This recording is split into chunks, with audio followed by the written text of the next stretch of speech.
Selamat sore semuanya. Assalamualaikum warahmatullahi wabarakatuh. Berjumpa kembali dengan saya, Nanang Wahyudin ya, yang mana pada hari ini kita berjumpa dan kali ini dalam pertemuan kita kali ini saya akan membahas market outlook yang akan terjadi dalam dalam bulan April nanti. Baik rekan-rekan semua, sebelum kita mulai ya, terlebih dahulu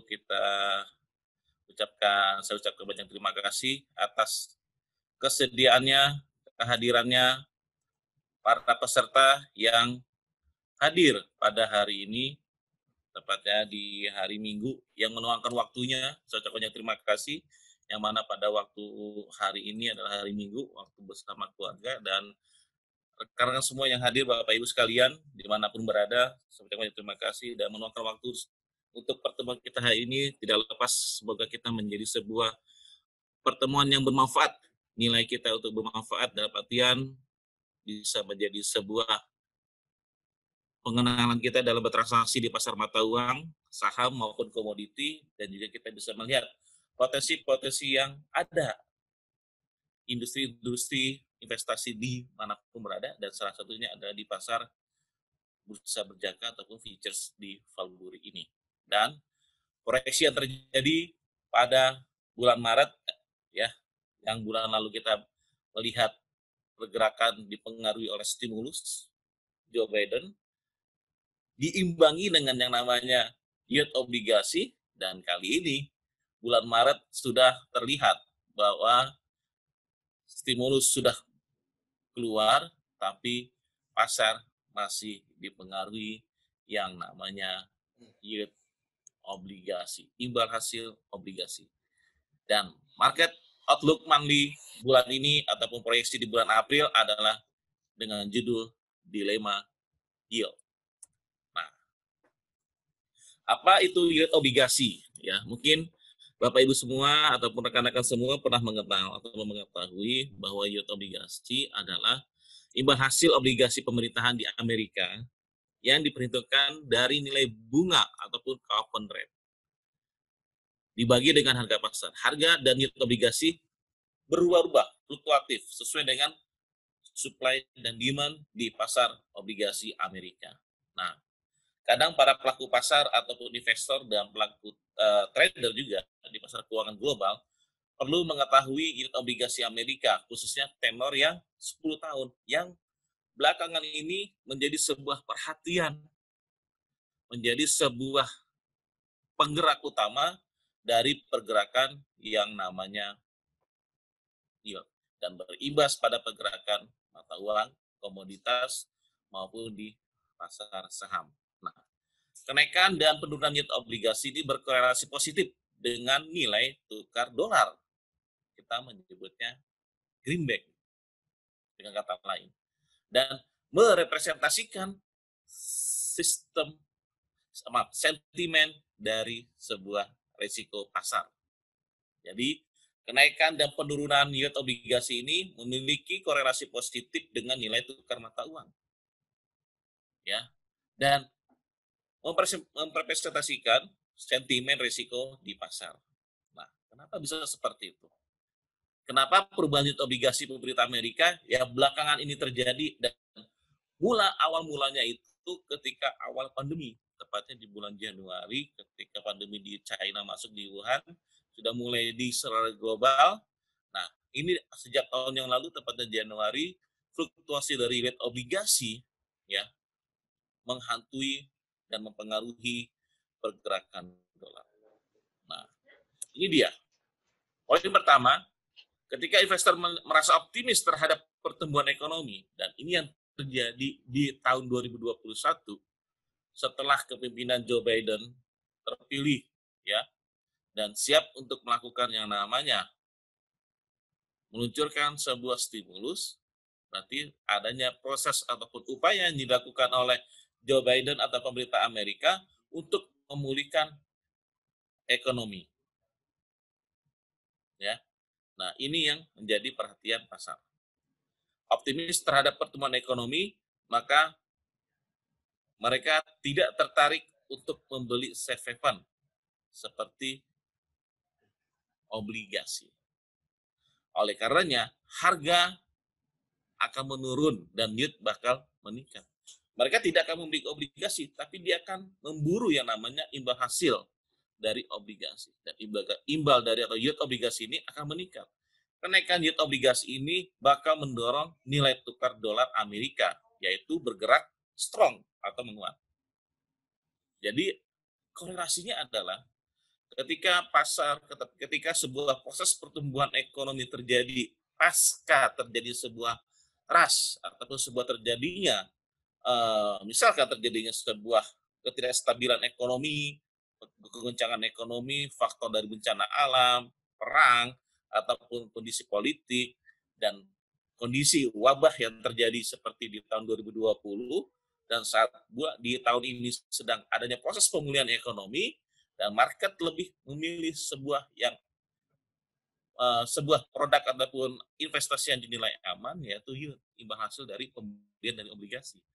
Nah, ketika harga yield naik itu, maka akan mendorong yang namanya nilai tukar mata uang dolar. Nah, poin yang kedua, ketika investor merasa mengkhawatirkan prospek pertumbuhan ekonomi, maka mereka akan berbondong-bondong membeli yang namanya obligasi. Oleh karenanya, harga akan meningkat obligasi tersebut dan yield-nya akan bergerak turun. Nah, ketika yield obligasi melemah, maka nilai tukar dolar Amerika cenderung tertekan atau melemah. Dan ini yang bisa kita lihat bahwa ketika sebuah ketidakstabilan ekonomi, ketika terjadi sebuah gejolak politik yang mempengaruhi ekonomi suatu negara, khususnya di Amerika yang sebagai kiblat ataupun mercusuar sentimen pasar, dan ini yang membuat pasar melihat Amerika itu menjadi sebuah barometer. Nah, dan ini yang terjadi ketika suatu hal ya terjadi ketidakpastian ekonomi, gejolak politik, itu membuat prospek ekonomi melemah, otomatis itu akan menaikkan obligasi dan yieldnya akan bergerak turun dan dolarnya akan bergerak melemah. Orang akan memburu yang namanya aset-aset safe haven. Tempo obligasi Amerika ada berbagai macam, mulai dari 1 bulanan hingga 30 tahunan. Tapi yang menjadi fokus, yield obligasi Amerika bertenor 10 tahun yang menjadi sebuah perhatian yang terjadi saat ini karena dianggap sebagai titik paling moderat untuk dijadikan sebagai indikator ataupun barometer untuk patokan di mana yield obligasi bertenor 10 tahun juga merupakan referensi dari suku bunga hipotek di Amerika. Nah, ini bagian yang perlu kita pahami, kita perlu mengerti kenapa yield obligasi itu ada hubungannya dengan sebuah pertumbuhan ekonomi. Jadi ketika prospek pertumbuhan ekonomi ini tidak hanya di Amerika saja, di negara kita ataupun di dalam negeri maupun di Eropa maupun di Inggris. Jadi faktor dari pemulihan ekonomi ya, optimis terhadap pertumbuhan ekonomi otomatis akan menaikkan yield obligasi dan harga obligasi akan turun, imbal hasil naik dan akan menguntungkan nilai tukarnya, nilai tukar mata uang suatu negara. Dan ini kita bisa terapkan juga, dan ini bisa menjadi gambaran juga bahwa ketika prospek pertumbuhan ekonomi terus berjalan dengan baik khususnya di dalam negeri di Indonesia ini, berarti akan menaikkan sebuah imbal hasil obligasi dan akan menguatkan nilai tukar rupiah. Nah, ini seperti ini yang terjadi saat ini di Amerika. Dan ini kira-kira kalian bisa lihat. Bapak Ibu bisa melihat apa yang terjadi. Di sini saya menggunakan yield obligasi Amerika yang menjadi patokan adalah yang 10 tahun. Grafik yang ada ini adalah menggunakan weekly ya. Ini weekly yang saya gunakan. Nah, ini bisa dilihat. Secara weekly ya, tren sedang bergerak naik itu berjalan di bulan Oktober tahun 2020. Ya. Sedang bergerak naik nih. Sedang bergerak naik. Nah, ini saya menggunakan yang namanya stokastik.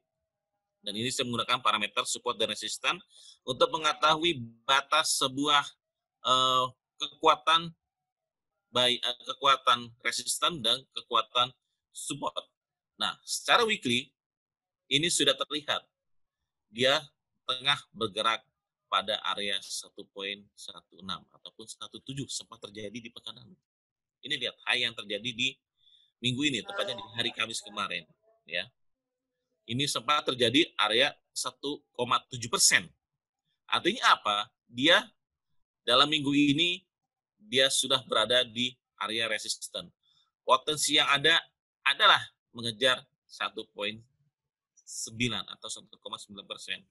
Bisa dikatakan bahwa kenaikan yield ini berpotensi terjadi di bulan depan ataupun minggu-minggu depan, tepatnya di akhir bulan Maret dan di bulan April potensi untuk yield ini untuk mengejar area 19 ya. Jadi ada potensi penguatan yield obligasi dan ini akan berimbas kepada yang namanya penguatan dolar Amerika dan otomatis rivalitas mata uang dolar seperti euro, pound sterling, yen, Swiss franc Kanada, New Zealand ataupun emas itu akan bergerak melemah. Ya. Dan ini yang bisa terjadi di bulan April minggu depan. Ya, di bulan depan. Jadi walaupun kita lihat dari sisi indikator dari kekuatan oversold-nya ataupun overbuy, over value-nya, kita lihat weekly-nya ini sudah mendekati area 90%. Dengan menggunakan stokastik, di sini kita lihat bahwa sudah memasuki area 90%. Dan ini bisa dikatakan bahwa sudah menunjukkan over value ataupun sudah mendekati area overbought. Dan ini yang Bapak Ibu sekalian bisa melihat potensi ini terjadi pada yield obligasi Amerika sudah mendekati yang namanya titik puncaknya, yaitu berapa? Bila pun terjadi ini kisaran 1,9 atau 2%. Ya, ini secara weekly. Weekly itu adalah lebih kita melihat sebuah tren jangka pendek ke menengah, ya, artinya sudah memasuki area menengah, tapi kita bisa lihat potensi tersebut masih terjadi kenaikannya. Ya, jadi batas supportnya 1.4 yang terjadi di pertengahan minggu lalu, dia bermain di area 14, 15, 16, ya. Dan pada akhirnya closingan hari ini ataupun pekan kemarin itu 17. Ini saya buat ya sebelum closingan. Dan ini kalau kita closingan ini udah 17. Nah, ini yang terjadi. Jadi ruang koreksi itu bila mana berkelanjutan ketika nanti di 14 terjadi. Dan ini yang potensi yang ada di bulan April. Inilah yang bisa dikatakan yield ini masih akan bergerak naik. Nah, bagaimana dengan barometer indikator secara monthly-nya? Kita berpatokan dengan perbandingan pergerakan dolar, indeks dolar dan yield obligasi dengan secara monthly. Kita lihat secara bulanan yield obligasi dengan menggunakan indikator stokastik ya sudah memasuki ataupun area overbought ya ataupun over value-nya dia memasuki area 90 ya. Dengan parameter indikator dengan titik resisten dan support itu ada di 1697, 1942 dan 2.38 sebagai peak ataupun puncaknya. Tapi kita lihat juga ya, Bapak Ibu sekalian bisa lihat ini secara ambil titik tertingginya dia yang terjadi pada akhir 2019 ya tepatnya di bulan di bulan 2019 ini terjadi level tertinggi penurunan sampai dengan di bulan Maret April ini terjadi penurunan ya. Nah, ini kalau kita tarik Fibonacci ini sudah memasuki area 50% ya. Area 50%. Artinya apa? Ketika sudah memasuki area 50% dengan menggunakan Fibonacci retracement ya, monthly-nya itu menandakan sudah waktunya potensi dia untuk koreksi. Sudah menunjukkan waktunya potensi untuk koreksi dan terlihat dari ketika nanti dia menyentuh peluang potensi ataupun ke 61,8%, ya, itu artinya kita sudah prepare, siap untuk melakukan open sell terhadap yield, dan imbasnya adalah kita siap potensi akan terjadi pada pelemahan di pergerakan indeks dolar. Nah, secara ya, ini kalau secara dari pergerakan indeks dolarnya ini sudah memasuki yang namanya mendekati area 23%. Dan potensi atasnya adalah dia sekarang udah masuknya 92 nih ya. Poin di area indeks dolar itu dari 92. Potensi yang terjadi adalah target berikutnya adalah 94,93. Itu sudah memasuki zona area 50% pada Fibonacci-nya. Jadi bisa dikatakan ada korelasinya, ada hubungannya ketika kenaikan yield ini akan berdampak pada pergerakan indeks dolar. Ketika indeks dolar secara monthly sini sudah bergerak, kita lihat pergerakan stokastiknya sudah crossing up, golden cross, berpotensi untuk mengalami yang namanya penguatan. Dan ini yang terjadi pada indeks dolar. Kemungkinan besar ketika closingan penutupan kemarin di 92, ya, minggu ini ataupun di tanggal 22 nanti pekan depan, itu potensi untuk pelemahan ataupun anggap aja pelemahan dolar itu belum terjadi. Walaupun pelemahan terjadi itu sifatnya hanya koreksi sementara saja. Tapi secara tren ini masih berpotensi menguat hingga pada pertengahan ataupun di habisnya waktu bulan April. Dan ini yang terjadi, ya. Jadi potensi yield obligasi itu menguat dan imbasnya adalah dolar juga ikut menguat, ya. Dan ini sebagai gambaran pembukaan kita bahwa yield obligasi itu memberi pengaruh terhadap, memberi korelasinya terhadap pergerakan dolar. Dan ini yang terjadi. Faktor-faktor yang mungkin Bapak Ibu bisa dilihat, bisa memperhatikan apa yang terjadi selama bulan Maret, ya. Yaitu kita lihat pada rapatnya kemarin, pernyataan Ketua The Fed, Jerome Powell, terkait hasil rapat kebijakan Bank Sentral yang tidak merubah suku bunga rendahnya pada angka 0,025% dan cenderung bertahan pada pelonggaran moneter, atau kita bisa menyebutnya dengan kata lain adalah dovish. Nah, dia tidak menyinggung ataupun tidak menanggapi dalam konferensi persnya terhadap kenaikan yield obligasi yang terjadi belakangan ini. Tidak menyinggung. Nah, potensi yang lainnya menjadi penggerak di bulan Maret, terus naiknya yield obligasi Amerika yang mendorong penguatan dolar. Walaupun penurunan yield obligasi terjadi, ini hanya sifatnya terbatas. Dan kita bisa lihat tercermin dari pergerakan parameter teknikal tadi. Bahwa yield obligasi secara weekly sudah mendekati area overvalue, overbought. Tapi secara monthly-nya juga baru memasuki area 80 mendekati 90. Dan dolarnya sendiri baru beranjak naik. Artinya apa? Yield obligasi berpotensi masih mengalami penguatan. Nah, lalu data tanggal 5 kemarin di bulan Maret, data tenaga kerjaan Amerika yang dirilis lebih baik dari perkiraan, baik untuk non payroll maupun unemployment rate. Ini sebuah gambaran bahwa tingkat lapangan kerja, tingkat pekerja di Amerika perlahan tapi pasti tengah bergerak positif. Dan apa yang terjadi ketika stimulus itu sudah disalurkan? Ketika tanggal, ya, mungkin kita bisa mendengar tanggal 12 sampai 13 Maret kemarin, the Fed sudah Joe Biden sudah mengesahkan yang namanya paket stimulus 1,9 triliun. Nah, jika kita lihat bagaimana efektivitas terhadap stimulus tersebut di beberapa bulan ke depan. Dan kita akan melihat dari data-data tersebut tertuang, bagaimana baik dari data sektor tenaga kerja, sektor manufaktur, sektor retailnya dia, maupun sektor dari laju inflasi.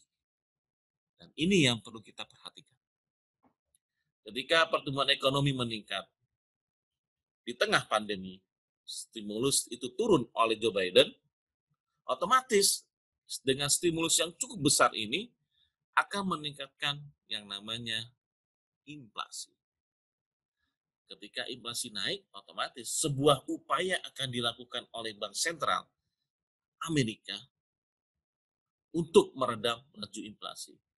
Tapi inflasi Amerika saat ini masih di bawah 2%, tepatnya 1,4% untuk year on year-nya.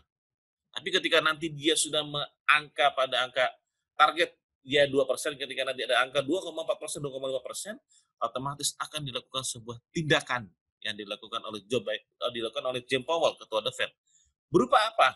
Satu, yaitu pengurangan stimulus. Baik itu dari apakah dia akan berkolaborasi dengan pemerintah, tapi saya rasa tidak. Tapi kemungkinan dia akan melakukan tapering terhadap stimulus yang dikeluarkan oleh Bank Sentral, yaitu sebesar 120 miliar dolar per bulan yang saat ini masih berjalan. Apakah dia itu akan menurunkan sebesar 20 miliar dolar atau 100 dolar atau setengahnya 60 dolar, 60 miliar dolar. Kita akan lihat ketika laju inflasi itu makin naik. Kedua, faktor menurunkan ataupun pengurangan stimulus. Yang kedua adalah sebagai bank sentral pertama kalinya melakukan kenaikan suku bunga di tengah pandemi. Proses upaya pemulihan pandemi corona bisa saja dilakukan. Nah, ini yang perlu kita pahami juga, faktor yang menjadi penggerak. Stimulus ini berdampak pada laju inflasi, dan ketika laju inflasi meningkat mencapai target, menembus target dari The Fed, yaitu 2%, yaitu harus ada langkah-langkah yang akan diambil oleh Bank Sentral Amerika, yaitu melalui yang namanya tapering. Nah, ini yang perlu kita perhatikan juga. Lalu faktor apa lagi yang menjadi penggerak di bulan Maret, yaitu kembali terjadinya pengetatan wilayah yang terjadi di Eropa. Karena apa?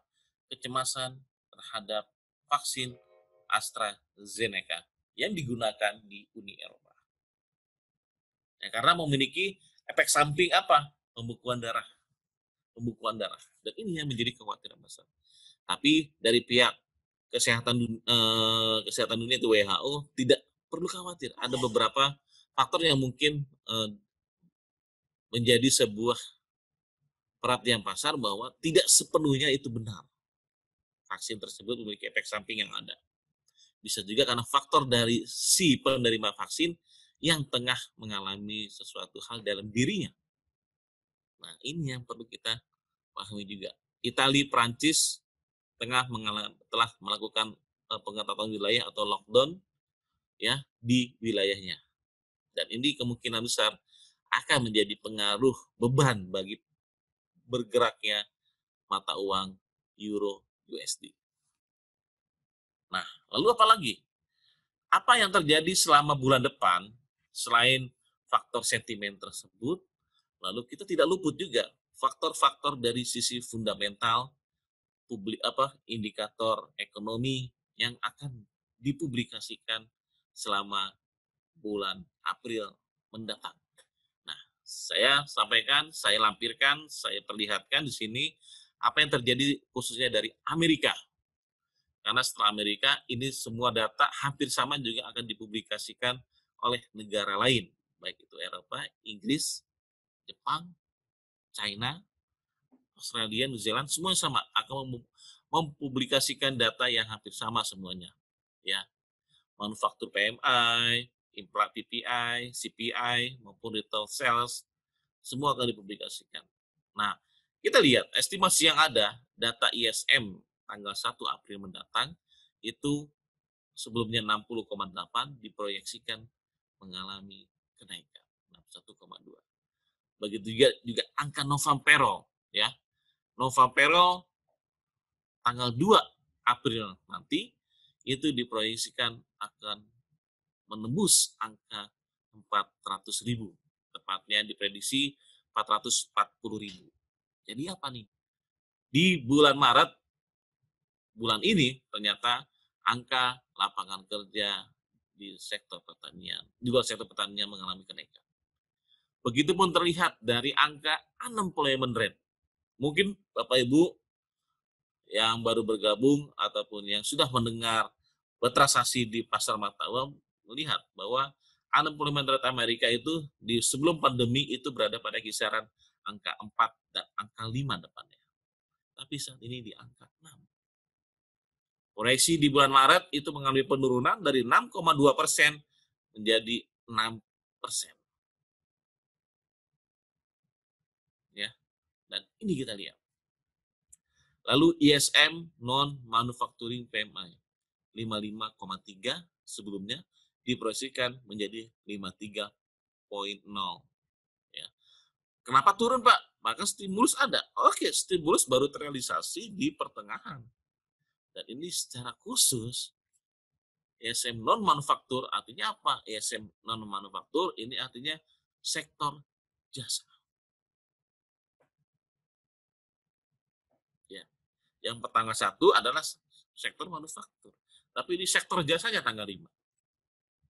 Jasa manufaktur PMI. Nah, untuk factory order no estimasi masih bergerak pada 2,66%.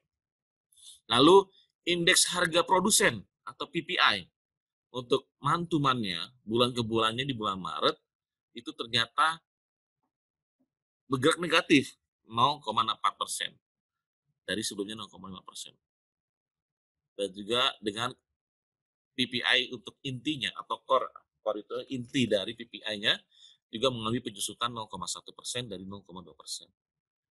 Dan ini yang terjadi bahwa data ekonomi di Amerika juga belum sepenuhnya sejalan, belum sepenuhnya menunjukkan angka-angka perbaikan. Jadinya apa? Jadi ini bisa mencerminkan bahwa efektivitas dari stimulus tersebut belum terlihat. Dan ini menjadi bagian gambaran kita bahwa faktor data ekonomi karena stimulus itu belum, baru akan terlihat nanti di bulan April dan di bulan Mei. Jadi pengaruh yield obligasi itu masih akan terasa di bulan April. Kita lihat data retail sales. Begitu juga kita lihat dari data yang lainnya di Amerika selama 1 bulan, selama bulan April. Semuanya sebagian besar masih pergerakan fluktuatif dari estimasi maupun data sebelumnya cukup lebar. Tidak artinya kenaikannya itu tidak bertahap, artinya step by step, kecil. Ini tiba-tiba dari plus, tiba-tiba negatif. Tiba-tiba dari negatif plusnya besar. Nah ini yang bisa dikatakan masih labil. Kenapa? Belum menunjukkan data real sesungguhnya. Oke, ini sebagian data yang akan dipublikasikan selama bulan April. Ya. Lalu apa yang menjadi bagian dari perhatian pasar dari sisi selain data ekonomi, dan kita akan melihat sebuah yang namanya sentimen. Sentimen pasar yang terjadi selama bulan Maret masih dipengaruhi oleh sentimen akan fluktuasi yield. Walau pasar sempat menyambut baik perihal pengesahan Presiden Joe Biden pada stimulus, tapi pasar merespon tidak terlalu lama. Mungkin rekan-rekan bisa lihat, ketika waktu kejadian yield obligasi, ketika stimulus itu merebak, dolar melemah, emas bergerak menguat. Tapi sehari berikutnya dihantam lagi oleh yield. Artinya apa? Artinya pasar sendiri belum meyakini stimulus tersebut belum efektif, belum terjadi, baru hanya disahkan. Jebret ketuk palu. Tidak dengan yang namanya reaksi secara benar di pasar atau di masyarakat. Apa itu BLT sebesar 1,400 dolar per pekan. Ya. Tunjangan kesehatan, tunjangan pengangguran, Ini dia. Nah, namun sentimen tersebut tidak bertahan lama. Tren kenaikan yield obligasi Amerika telah menaikkan dolar, menguatkan dolar, dan juga imbas terhadap pergerakan saham global. Indeks Wall Street, Nasdaq, S&P, dan juga Dow Jones itu minggu-minggu kemarin sudah menggeliat koreksi. Koreksi yang terjadi itu tidak lepas karena dia sejak bulan Februari sudah mengalami penguatan yang cukup signifikan, mencapai pada level rekornya dia tertinggi dalam sejarah historinya, dan momentum koreksi itu terjadi di awal bulan Maret dan berlangsung pada hingga Jumat kemarin. Bersamaan dengan kenaikan yield obligasi yang terus menyentuh rekor tertinggi dalam 1 tahun terakhir, dan ini yang berimbas dari saham. Ya, yield obligasi mengimbaskan saham bergerak melemah. Nah, begitu juga perkembangan vaksinasi terus dimonitor dengan kondisi sebagian negara di Eropa kembali menerapkan pengetatan di tengah gelombang virus yang ketiga. Kekhawatiran terhadap virus yang ketiga B117. Dan ini yang perlu diperhatikan juga. Lalu kita lihat juga pernyataan The Fed dalam pernyataan pasca menetapkan suku bunga acuan, mengabaikan kenaikan yield obligasi, dan menghentikan relaksasi modal perbankan yang perlu kita perhatikan. Ini dia, relaksasi modal perbankan. Nah, minggu depan, tepatnya pada minggu terakhir di bulan Maret, pasar itu akan disuguhkan, akan dipengaruhi oleh serangkaian yang namanya pidato ataupun pernyataan ataupun testimoni dari seluruh anggota Bank Sentral Amerika.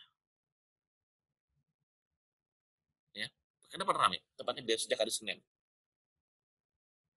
Nah, artinya apa? Artinya kita akan mencermati, melihat, dan memahami, memilah mana yang menjadi sebuah bagian proses sebuah pertumbuhan, mana yang menjadi sebuah bagian dari proses yang namanya upaya yang dilakukan oleh The Fed. Karena saat ini The Fed tidak melakukan sesuatu hal yang dianggap bisa mempengaruhi pergerakan pasar.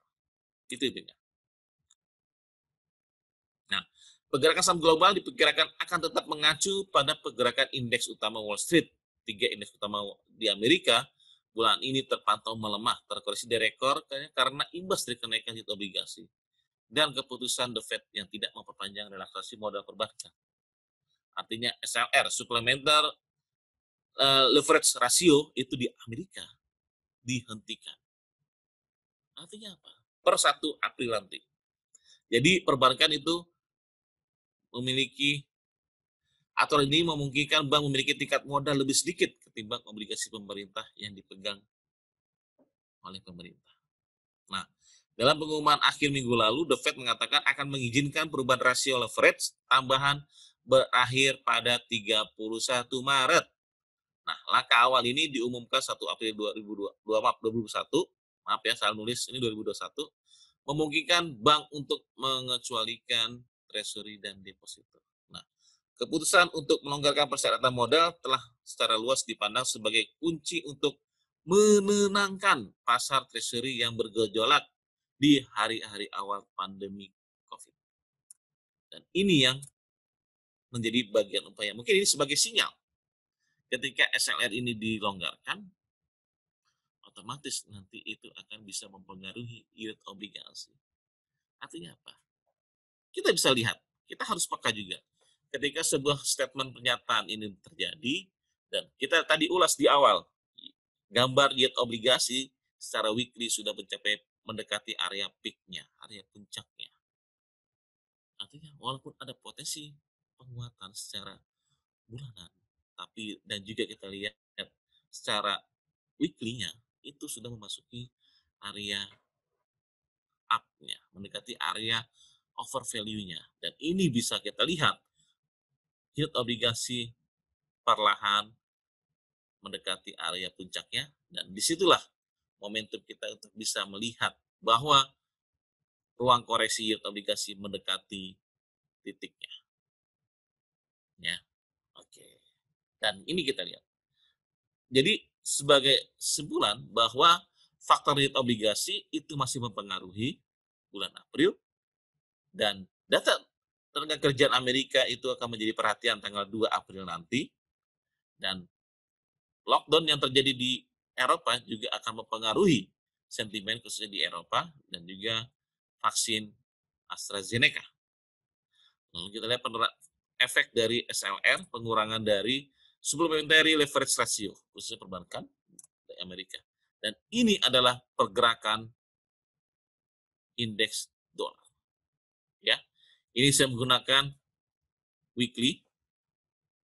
Ya, weekly-nya sudah memasuki area 92 semalam. Dan target berikutnya adalah 93,8. Kalau kita lihat secara Fibonacci, ya, Fibonacci yang diambil dari tarik level tertinggi yang ini, kursor yang saya tarik ini, sampai dengan low yang terjadi saat ini sudah memasuki area 50%. Ya, mendekati area 61,8% pada Fibonacci retracement-nya. Artinya apa? Ketika sebuah harga dengan menghitung skala dari Fibonacci memasuki area 50% dan area 61,8, itu sebagai area yang bisa dikatakan sudah memasuki area zona waspada pembalikan harga. Ya. Zona waspada pembalikan harga. Nah, ini kita bisa lihat. Berarti ada 92,7 dan 93,86. Nah, begitu juga area supportnya. Area 90,53 dan 89,23 sebagai area support kedua dari weekly. Ini yang perlu diperhatikan. Lalu kita lihat secara monthly-nya. Monthly-nya baru beranjak naik 3 bulan. Di bulan ini baru naik, tapi kita lihat ini sudah memasuki kaki ya, low, dan juga low ini. Ini masih bergerak. Mendekati area yang namanya resisten. Targetnya adalah di area 96. Ini secara monthly. Potensi kenaikan masih ada. Tapi di sini tadi, ukuran dia pada weekly-nya, ini sudah memasuki zona koreksi. Persiapan untuk koreksi. Ya. Untuk indeks dolar. Baik, mendekati euro. Euro masih dibayangi kekhawatiran akan pembatasan aktivitas di beberapa negara di zona euro sehingga menembakkan kembali kasus viral di benua biru tersebut. Nah, ini yang perlu diperhatikan. Ya. Sentimen ini yang masih menjadi pengaruh terhadap euro yang membebani laju euro. Ya. Hasil rapat SCB pun tidak banyak pengaruh, tidak banyak membuat euro bergerak menembus kembali area 1.20-nya. Nah, ini yang perlu dicermati. Dari sisi teknikal kita lihat, secara weekly, Euro USD masih cenderung bergerak melemah. Dengan target yang saya arsir itu 1.827 dan 1.16836.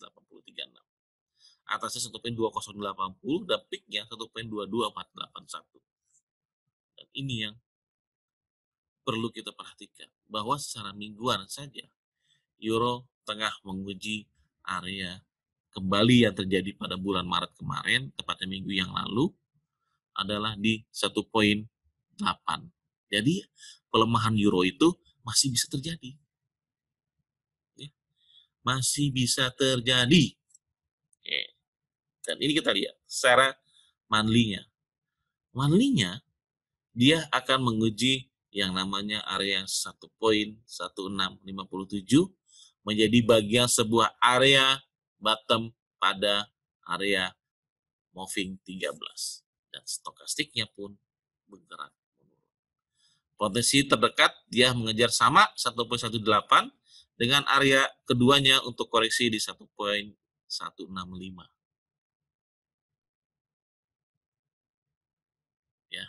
Baik, ini untuk euro. Baik dari technical weekly maupun monthly memperlihatkan potensi penurunan euro untuk menguji area support 1.1800. Potensi penurunan lanjutan bila menembus dan tutup di bawah area tersebut, maka itu akan menjadi sebuah tren jangka pendeknya euro untuk bergerak lebih jauh lagi di 1.6500. Indikator stokastik yang tengah bergerak turun terlihat dari kedua time frame, baik dari weekly maupun monthly.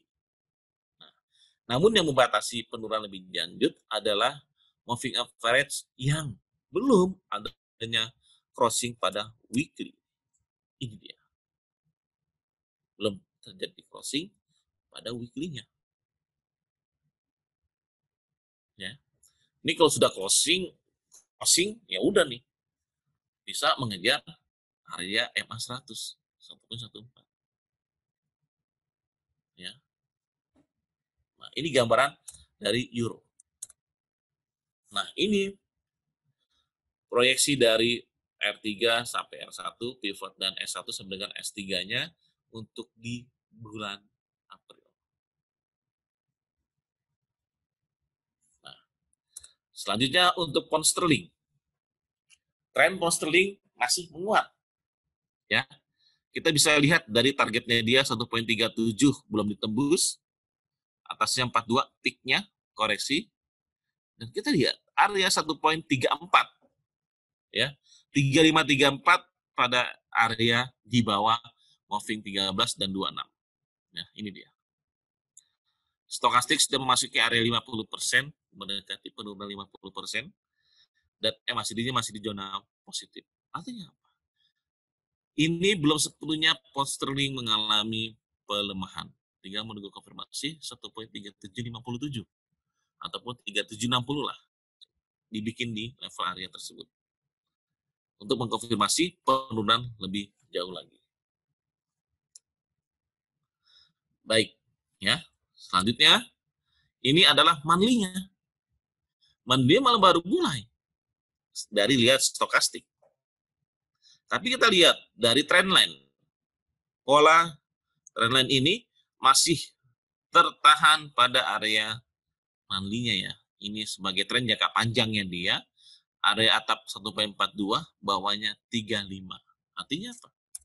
Artinya area 35 yang terjadi pada batasan pertama ini ketika penembusan 3750 ini menjadi sebuah critical resistance yang akan merubah tren jangka panjang dari monthly akan berubah.